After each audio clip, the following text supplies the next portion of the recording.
دم باش تماشافان هجا از صباح رشید از خلک ایروی هفوینا ارکیج ورا پیشکش کم مجرم ایرو لسر دادگاه کرنا سرکرد و اندام و علیگرین انکسی جالیه په دیوا هر وها روشا داوی یا روجاوای کردستان و سوریه بگشتی میوانم الاستودیو مامستان واف رشید اندام سرکرداتی پارتی کیتی کرد سوریا هر وها اندام نورتی انکسی لهریمان کردستان مامستات بخیر هات استودیو دار بی سپاس جوتا و جبو همو کارمندی ارکی و جبو تماشاوانش ولی مامستا پیاده دوی دما داوی دا دخوازه سرکرد و اندام و علیگری و دادگاه بکه هیل سروی کی چت بیژن والله مخاجي مخابنيه شخوا بيادا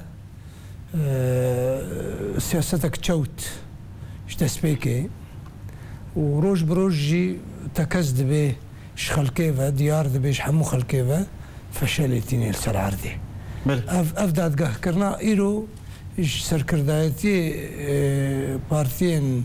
تفقرا سياسي وانجمنان اجتماعي كردي تكسكرنا فشلاويتي سرعردي جبر تقول هيوان تنا تخوازي وقنه بار بكي قرتنا وان نسر اساسكي بنقهكي راستي بو اف برادرانا اف تكوشرانا دمك دريج تمنك دريج عمري خو بربريتي بريجيمي راكرنا افانا انها حيفا ريجيمي دهلين جوان خلقي ما وجملتي ما مخابن يعني روج بروج دكافي ذواري وك عربي بيجن انتقامش خلقي ما وتكو شر ما تكن يعني افداد قهكرين تشرعنا تودتنا نشتكي فرميه نشتكي راسته كساتي وان او بخا هنا دولتي هي ايجو وان تشيكريا هنا اعتراف بهابونا وان وبدات قهوان ومحاكمه وان نكريا وشاو خلكي ما محكمه بكن بيقنه بيشتك يك بو مشادو شهيدكي يكشبو بيشندانكي يكشبو وها قرتنا وبين خلكي محكمه بكن تخوازن شرعانه بدن بفيكاري شرعانه ناكفي روج بروج براستيجي يعني فشلا وانتي بل هم استعود أود بيجن سركرد واندام وعليجرين انكسي فتنه ناف ملاتي روجافاي كردستان دا شتكش برويكي او ورن محاكمه كرن مدرسه بعث مخابن يعني مدرسه ريجيميه يجي خلكي ما ذكرت الخلكي دوزا نفوسها ولاد ذكرن دقوت جيانا خلكي نباشه خلق ذكرتن دقوت ولاد بارشتكي برشا كرنا ولات الكو دوزا نفوسك الكو عيني وهايا اوجي عيني وهايا وجبر ناو مخابن ناو حكم ذكن الخلكي شخوا هبمدي نابرا رجيم وبكا كذا وافانا جزء منظومه بكا وسياستها بكا جدسبيكا شيكرنا بكا حتى ايرو روج بروج جبو تنبونا كردواري وكرداتي وخلكي يجبو حمجي يجبو خدمتها فان ريجيما ايران بيكا حتى نتبقى بشار يرو روش خدمتها نظام بشار دكن خلق هانا قناغكي يجبو فان كرياري بياده لسر عردي بوشمانيا خوش ريجيمي ددن دبيجن خوزي بريجيمي وفايا تشتكي زور خرابش برقو ريجيم وهذا كيش برقو كنترول ريموند كنترول دستي ريجيمي ده وحر يكي جواني افيقو امان ناس دكن افو جوهيقو امان ناس دكن ناو حكم دارن ناو حكم دارن كسندين باشوانن ايقو شقنديل هاتنا ايقو يعني وك نمونه استخوازن ببيجم ايقو سر درقاي سيمالكا نكردي سوريا كردكي سوريا كردكي ايرانيه هاتيا حكم المذكي بنافي بككا حكم المذكي نبه هذا يا بايا بككا منظومه بككا وبلا فكرنا ومخابن تشكي خراب دبي واواجي الوان فدقري از تشكي از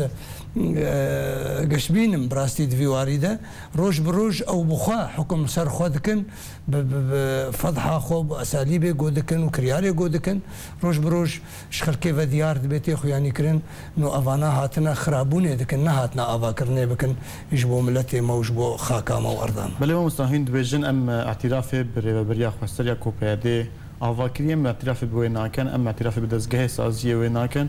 قالوا اف محكمه هان هنا اعترافي ببرياري وابك يعني جاب اف حتى شرادي اف دادقها ها داد پرویریه دیگه. خواز نه خوازم بیشم محکمه نه محکمه. دیچیه؟ شانوکه. بله. مسرحیه. اجبو شرعنه بده و اجبو خلکی مجول بکی. بو خلکی دنیای جی مجول بکی و امپیت زانن جی ضغطك هيا. بله. ضغطك باش. كمان في دولتي رخصتني سيفيل ما في مروفا رخصني ما في مروفا ضغطك باش السروان هي انه كاوش بوش خلقي قرتنا اجاد خوازن شرعاني بدن ناخوش خوا نا اعتراف باداري هي ونا اعتراف بهبونا وواتنا اوان وكالة بر نظام رجيمي ونكار كسي باش المحكمة خذكن برا هيك عرب ام ببين نقول محكمتك باش هيك دفرا إدارة واندا يكي عرب تشتكي كريارك خراب القوري وان نهات يكرن يكي خرستان نهات يكرن هرور كردا أبانا هردم جبرتش هردم أنا كسي جبرتش أنا كسي جبر أنا كسي خدي بروجاك نتوي كردستانية بله ايوان او دجي بروجا نتوي كردستانية شبكة كابيكا حتى بحمو شاغي خوا اوانا شري ويتكن شري بروجا نتوي كردستاني بروجا انكسد كن بروجا انجمن اجتماعي كردي كن نشري بروجا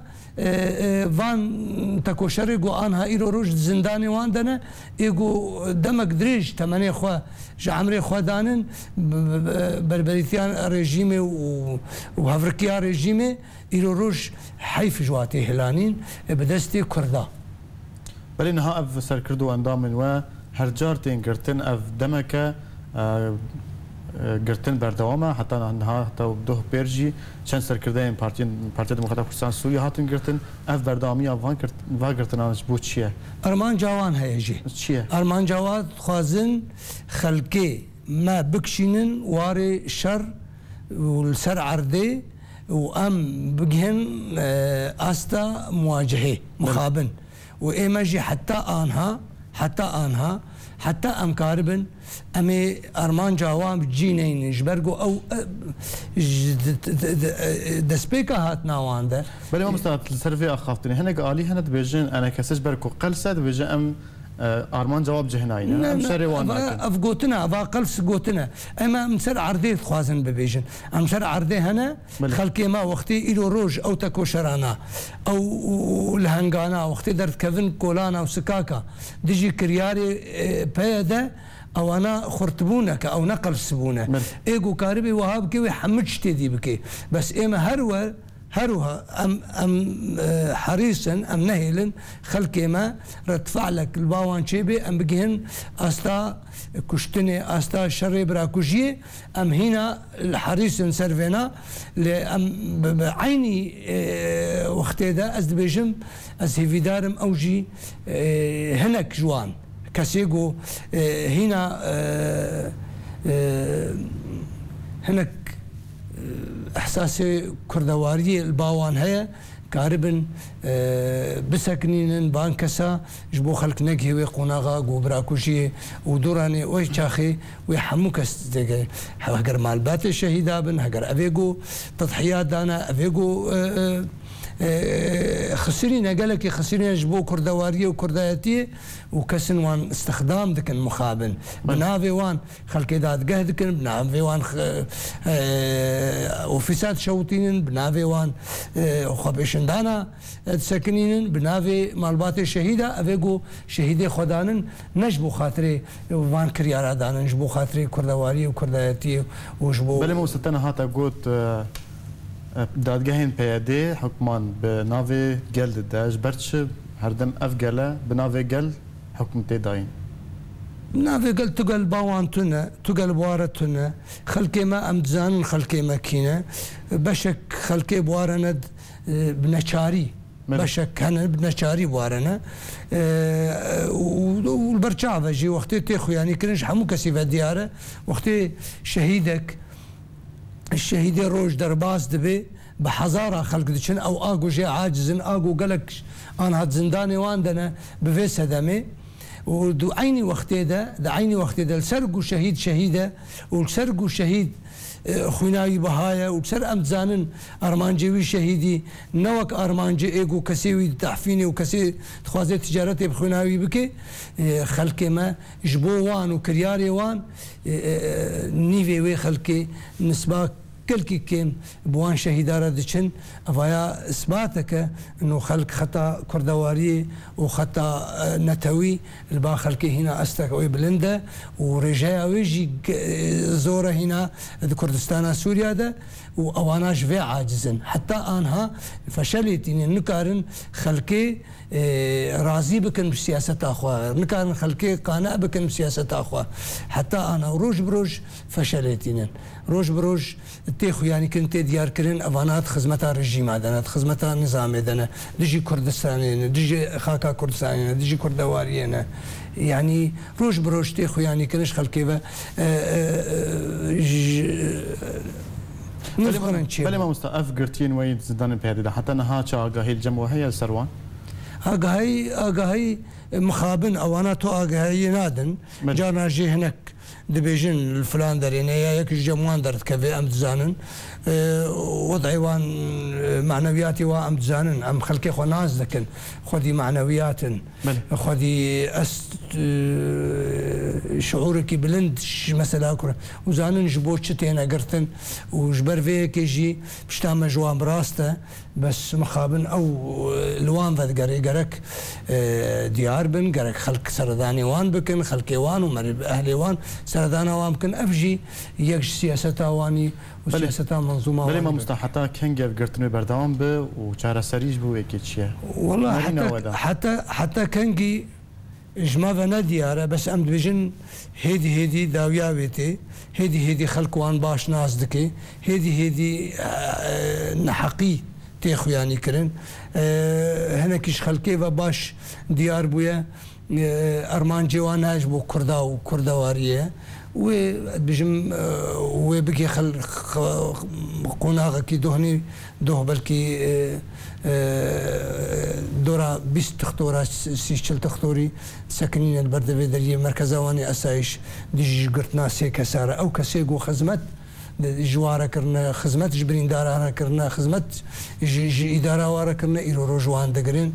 نجبو تشتكي بس ناس كرنا انه افانا هنكي شعبي وان هنا حبكي فابويا حبكي وان ناس كريا حبكي لدرنا جانا رخنا واندكي وان دغرين دبن مبررات نقلكي بوچو فالا ونجي خده بله مستمع مهر نابرك وجارك ديل تفكرن لكن ما شافان هجا نابرك وجارك ديم رو فكرن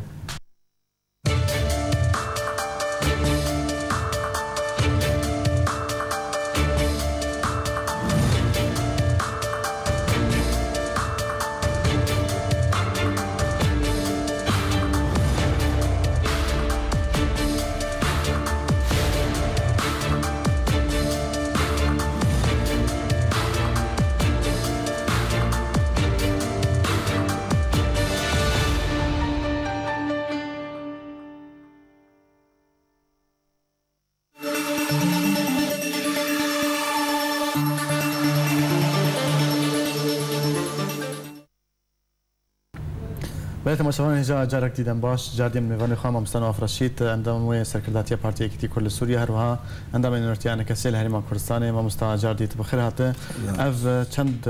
و دمکه چند تقین لرجوای کردستان چه دبن یا داویجی یا باجاری حسکی بو و اف تقین چوادیت والله شخص سرساقيج معلوماتي حمو شهيد داره وسلامتي جيش برين داره براستي افجي يكش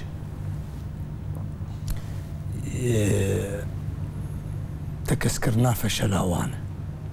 يعني وقت بيجن ام باراستني دكن القام شلو تقين شي دبي الحسج عزدي تقين كي شي دبي افيا يكش سدامي قول نكارن تناخوا بەڕەوانیە بکن تەناخوا خەڵکێ بپارێزن ji ber vêyekê pêwîstî heye pêwîstî heye şeraketekî ew her wextî jî dixwazin بدن خویانیکردن نا ئەمکارن تێخن گونهەیە خەڵکێ de devera heta dereca gihayê astekî ناهێن خەڵک پاراستنا خۆ بتی بکە ینی te behsa şereketê kir şereketa we wek encûmen û tevdemê gelo vê derê pirsek heye hinek aliyên siyasî dibêjin madem enekese hergav dibêje peyede destekê rejimê ya Rojavaya Kurdistanê ji ber çi daxwaza şerekatiyê dike ئێمە شەراکەتی ئەم نەش دخواز ئەم شەراکەتی خاڵێن هەولێر یەک و هەولێر دو و دهۆک خویانینە بەس ئانها ئەم گیهانە قەناعەتێکی چشتن هەنە سەوابت هەنن ئانا گەرەک ئەم ناف خۆدە سەوابتا دەین ئەژی وەکووە خەڵکی هاانێ دێژم سەوابت ینی دەبێژێت کوردستان دەب کوردستانی باوەری یان نا تبقى على كردستاني باوري يانا تبيني اف على هاني على كردستاني يانا تبيني بيشمرقه اف بيشمرقه اف الاقو بحزاره جوا بيشمرقه شهيد شونا اف انا بيشمرقنا وجيريز وتقريري وثوابت البات يانا خاك وناف ورموزي كردا ثوابت يانا انها قناعتي مدى قالك ايجار ام نبح سوان ركفتنا بكن ام ببيجن امي شريك بن بل سر ثوابتها امي شريك بن بل امي شريكي ثوابتها بن ام حتاني نتفق نسر ثوابتها يكتب بيجي دولتها كردي وقتاوي نماي بل مستنفجر مجار اخوا صار تقينا حسك جبرت شوين بجن تفدم دليل فشل ريبريا وانا دليل جبرت شو مهم بشكي جبر برسياتي ناخنستوي خدا برپرسیاری سیاری نستوی مده اجبرگو ام نده سلاتن بله یک ام نده سلاتن دوام چشت ام نکارن حتی نی جمره دو اوفیسی مده دو دفری مده خلقي ما سركردايتي كما نا مسموح جمره ام خب بارزن نفسها خب بارزن شبر فيكي ام بيجن ستوي وانده داوي انها دقيت خناغه كي تنكاري حمو خلقي بارزي وي بهر نورن جوي بيجن والله معناه لفرنسا جي تقين تشيد بي والامريكا جي تقين تشيد باشا تقين امريكا وفرنسا تشيد بي بفيرنجيغو انا تشيد بي الجمته بويا روجانا خلقي هاي استكي نما كاري بمين نما مطمئن لسر وضعي خو سر حياته خو سر حياته زاروك خو ونما اسمه حاجه رجي قالكش خلكير بيجي طول حالي خو خب بارزه تو كار تنكا از نكار انت بارز انت خب بارزه اف دعوتا گوچه بويا اف كيف شاهيا گوچه بويا شوهر بگوتا هون خب بارزن انا هذا هولير ده هيج جياهنا ده هيج ويانا خلق خد بارزه خودی جی خود مارزی تقین و خصوصی وادا جبو درمان کردن و برینداران جبو بریندارا و چه کریه؟ ایمش بو برینداری و خوش سپاس شهری ما کردستانی را هری ما کردستانی وک نقلادی جی دیسانی عینی القامش لوجی درمان دوچه جوارج هری ما کردستانی پیشوازیا بریندار ابویا بریندار آن حال مستشفى دهوكي وهوليري درمان دبن علاج دبن وكدي اما تشتكي ما تشتكي جمرة نهشتنا جو ام كاربن تشتكي بكن غيري جو ام كاربن استقبال خلقي خو بكن ام كاربن اري كاريا وام بكن الورد هندرو ده خلقي ما بواجبي خراد بي بشيوي كي ناباندي بشيوي كي كسايتي بس بتوجيه بواجبي خراد بيل كلكا بريندارات سكني كلكا مالبات شهيدات سكني سكني بس ام ببيجن ام هرن بباراستني بكن نمس محجمر باراستني وهاتو تزاني سركردايتي انجمنان اجتماعي كردي يجبر مشك شهيده كركرنا الى رشد حبسي دنا بل هو مستأف تقين نهاية روجافاي كردستان شد بتبع حسا شراكاتي كر اگر اف شراكاتك وتدبيج بيكرن اف تقين راوستن بيجم هاجر نرى راوستن ويقال كي كين ببن يعني هاجر نرى راوستن ويقال كي كين ببن ياك دوام چش تدچی من بجی تدچی بابی تدچی تدچی شر دکیل دفرک ندفراته وقتی تدفره خبر دادی زاروک کاری به سر سی کسیره بکوجی تقینه کیده و دراسات کسی بریندار بکی و تدچی بابی و من بجی تدبجیش بو براتیا گلان اولاتره تو خلقی خواب بپارزی تو نکاری خلقی خواب بپارزی خلقی خور ببیجه هون خواب بپارزن تو نکاری ویج ببیجه شراکتی قبول بکه پیشمرگه روش در باس بکه پیشمرگه روش ایگو آمدن و حتی آنها هر چشتک هر بو کریارک دبی هر بو یارک دبی دهندری رداو دبی دهندری کرسان رجاوا ابانال ویدی قفاد خون وواد خون ومخابن نکارن هرن برفانية بر خاك وارض وخلقي خو ملتي خدا بري وسط بحثا شر منبج ويدا فريكر نها تركيش درباسي دفرك روجاوي كردستان با كوري سوريا بويا ل دفر بابين نها تركي الويدريه افشار الويدريه قومن ما هلوستا واجوي شريتشيا شري قد بي تركي دسبيكا ويدا تركي دسبيكا شورشا سوري دسبيكر تركي دخست درباس ببي بل كمان في دولتي ندهش درباس ببي حتى نجها استكي سوريا بو ميدانك شك دارار ايش الروسا بكذا وبكك وحزب الله وايران وقاسمي وحمو النصرة وفان شكدارة حمو ابو ميدانك حتى جا سر حزار جروبي قوشر دكيل سر عردي تركيا دما فيدا ويدا درباس بويا درباس كرنا ويا درباس بويا اريكرنك كمان في دولتي انا بتنها خذ درباس بويا بله نبتنها خذ درباس بويا شخوا اما ام دبينن شر درك بسكنين الحمج آلية حمودة وحل شارسريك اشتيانا شارسريك سلمية نا عسكري وعسكري تجاري شارسري بجيناينه بس اف تركيا وك بكك وك بيدا وهري وري وبيجي تركيا درباس بويا وقتي بحسا خناكد وقتي بحسا حزب الله ناكد وقتي بحسا ايران داك وقتي بحسا روسا ناكد روسا حلب خراكر ملتي وي كشت وإيران كر بحثا روسا كده روشكي نكريه إنه روش بحثا تركات كي قرق وقتي قو مرو بحث بكي مرو بحثا قشي بكي إما أمد بينن جي إدانية هر يكي بي تدخلت جي كده بكي نجيوي بي نعرداوي بي نخاكاوي بي بس وقتي توافقك دولي بي واتفاقك دولي سرد بي وداوي بقي شارة سريكي حلكي شارة سريكي اما تشتك دستيمتنا افاني كو شاكدارن او ببيجن كا او تشتكن ويدا يعني بلي مستتبع سا شري حلبي كر شري حلبي هين شواد بينن تايبتي اف دمك روسيا وامريكا لسر ناكوكن ناكوكي هر داليا هنا اما ام دبينن ام بيجن بلكي ان شاء الله قرش خدنا مجرى بداويتي يعني وي بداوي بي روسا باش خسري